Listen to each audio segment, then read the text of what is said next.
Vous ne voulez pas vraiment faire un balado à vos élèves. Tout ce que vous recherchez, c'est un moyen que vos élèves puissent s'enregistrer, s'écouter, s'améliorer, reprendre l'enregistrement et lorsqu'ils sont satisfaits, vous l'envoyez.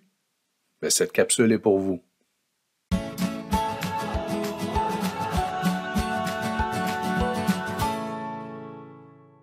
Et oui, on peut utiliser nos appareils technologiques pour réaliser des enregistrements, permettre aux élèves de s'écouter, de s'améliorer, de reprendre. En réalité, de décider du moment où ils produiront ou ils feront leur prestation et ensuite de vous l'envoyer. Et avec l'aide des environnements numériques d'apprentissage, vous n'aurez même pas à gérer le retour des travaux et les retards ou les remises, les délais de remise des travaux. L'environnement numérique le fera pour vous.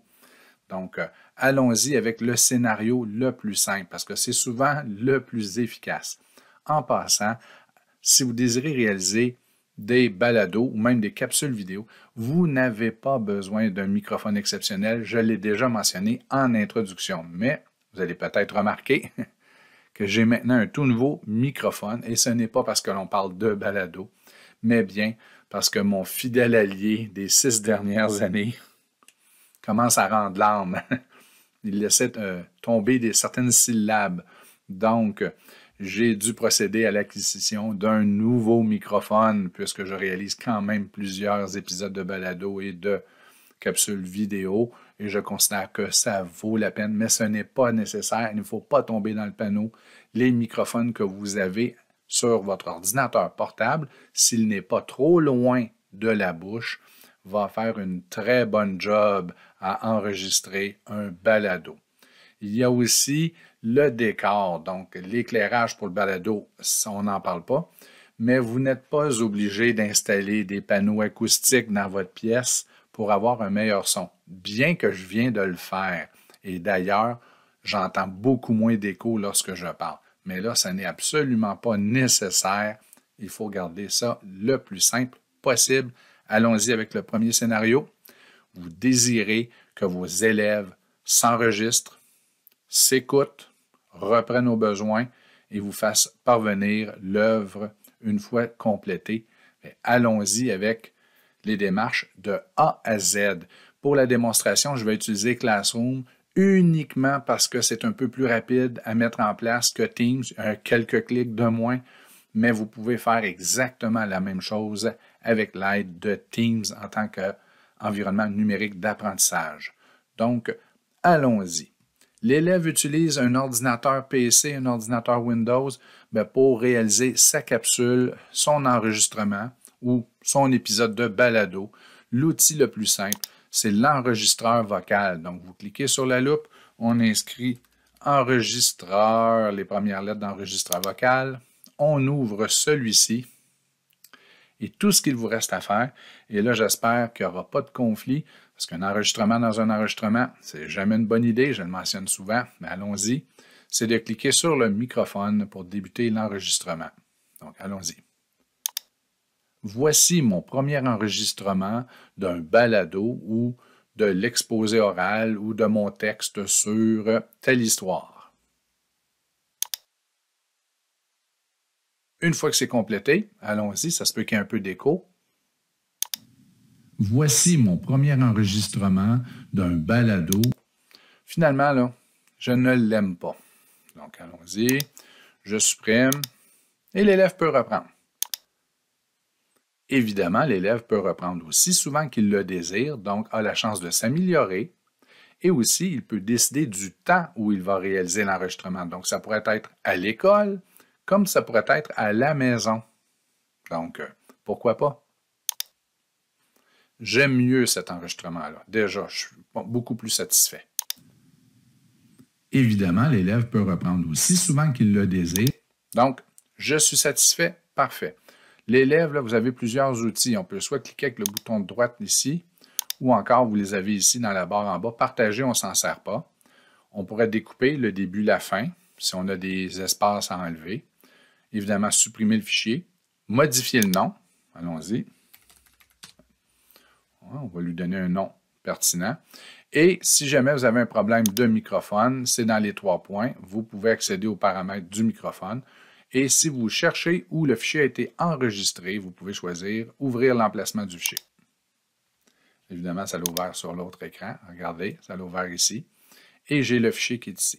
Donc, on a réalisé l'enregistrement. On va en réaliser un second. Donc, on pourrait tout simplement en réaliser un autre. Voici mon deuxième enregistrement. Il est là. Et on pourrait en réaliser un troisième. C'est très simple avec le Chromebook. Ce n'est pas plus compliqué non plus. Et on peut aussi faire la même chose avec un téléphone cellulaire ou encore un iPad. Donc, tous les outils peuvent être utilisés pour réaliser un enregistrement audio. Ce qui me restera à faire, c'est de modifier les noms. Donc, modifier. Oups, attendez, j'ai fait des coupes. Modifier le nom ici. L'appeler iPad. Et celui-ci, on pourrait lui donner un autre nom. Une fois que c'est fait, vous pouvez voir, j'ai ici tous mes fichiers. Tout ce qui reste à faire pour l'élève, c'est de vous envoyer le fichier dans Classroom ou dans Teams. Donc, vous avez créé un devoir. Ah, vous ne l'aviez pas fait? Bien, allons-y, c'est le temps de le faire. Donc, ça, c'est le bout qui vous appartient à vous. Donc, je vais dans mon plan de travail, je vais faire créer un devoir parce que je veux que chaque élève puisse envoyer un fichier. Donc, ça va être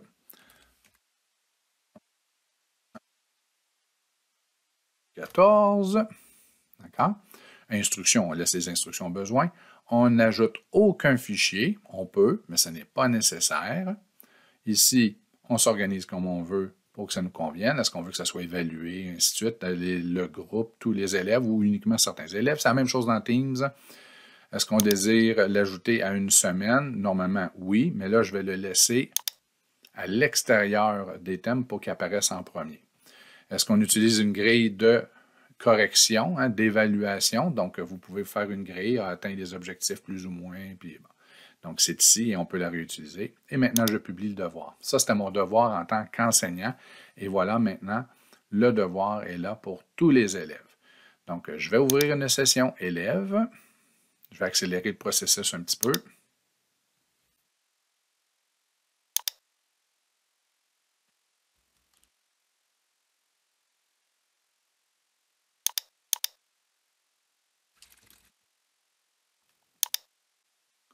Donc, votre élève entre dans son Classroom, qu'il utilise un Chrome, un appareil Chromebook ou encore un ordinateur ou un iPad, va dans Travaux et devoirs, voit son devoir, clique ici, il va l'afficher, et vous pouvez voir qu'il n'y a pas beaucoup les instructions sont assez courtes, mais vous avez la chance d'ajouter ou de créer, et c'est là qu'on va ajouter le fichier en question. Donc, je vais ajouter un fichier. Et je peux prendre mon fichier que j'ai enregistré et l'amener là.